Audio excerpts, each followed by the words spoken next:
યુદ્ધની અસરમાં બટાકાની ખેતી કરતા ખેડૂતો પણ મૂંઝવણમાં મુકાયા છે। નિકાસ અટકી ગઈ છે અને આર્થિક સ્થિતિ કફોડી બની છે।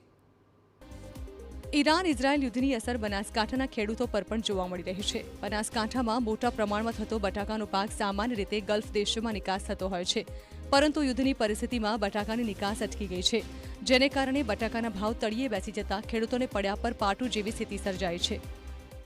બટાકાનું ઉત્પાદન થયું એવું નથી, પરંતુ એની સામે ભાવો મળતા નથી। ભાવ એટલે અત્યારે લગભગ 20 કિલોના 100 રૂપિયાથી પણ નીચે ભાવે બટાકા વેચાય છે। અત્યારે ખેડૂતો હોય, બટાકાના વેપારીઓ હોય કે કોલ્ડ સ્ટોરના માલિકો હોય, બધા જ અત્યારે ફસાઈ ગયા છે। હવે અત્યારે ખેડૂતના હાથમાં પૈસા ના આવે તો આવનારી સિઝનમાં ખેડૂત શું કરશે? મોટાભાગે વેપારીઓ બટાકા ખરીદીને તેને કોલ્ડ સ્ટોરેજમાં સંગ્રહ કરતા હોય છે, પરંતુ બટાકાના ભાવ ગગડતા વેપારીઓને પણ ભારે નુકસાન વેઠવાનો વારો આવ્યો છે। 8,000 કન્ટેનર જેવા જેમાં 25 લાખ કટ્ટા જેવી બટાકાની પ્રોસેસ બટાકાની નિકાસ થાય છે, એના ઉપર અત્યારે માઠી અસર પડી છે।